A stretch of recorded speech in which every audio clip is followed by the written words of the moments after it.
A day after TTD initiated legal action against the Tamil Nadu-based AR Dairy Food Private Limited for allegedly supplying adulterated ghee to the Sri Venkateshwar temple, the company has questioned the report on which the decision was based.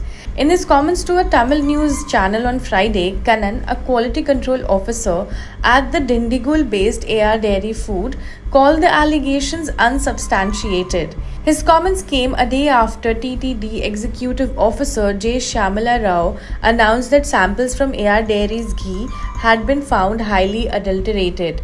We have been operational since 1998 and this is the first time such accusations have been made against us, Kannan said. According to him, AR Dairy runs its own procurement centers and employs According to him, AR Dairy runs its own procurement centers and employs advanced technology to test up to 102 quality parameters of milk within 32 seconds. He said if the milk fails any quality test, it is rejected immediately.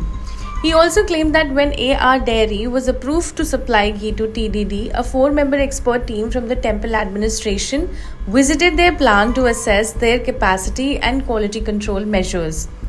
According to Kannan, AR Dairy holds ISO certification and follows strict quality protocols.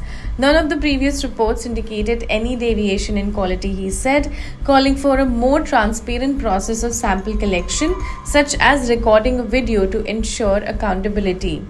He also added, and I quote, "These allegations ranging from vegetable oil to animal fat adulteration are severely damaging to our business. Moreover, the claim that fish oil was added is absurd. Fish oil is more expensive than ghee. Any adulteration of this kind would immediately be detectable by smell alone." He also added that the company contributes to a very small volume of the total ghee used for TDD's laddu production. These remarks came days after Andhra Pradesh Chief Minister N. Chandrababu Naidu alleged at an NDA legislative party meeting that the previous YS Jagan Mohan Reddy-led government had allowed the use of animal fat and fish oil in the preparation of laddus. When contacted, Dr. Satish Kumar, the designated officer for the Food Safety Department in Chennai, refused to comment on the particulars of the case. However, he said there are standard protocols under the Food Safety and Standards Authority of India for detecting food adulteration that are followed across the country.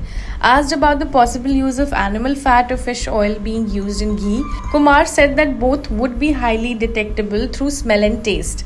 He said, and I quote, "If animal fat or fish oil were added, people unaccustomed to these substances would notice immediately. The smell of fish oil in particular is impossible to disguise."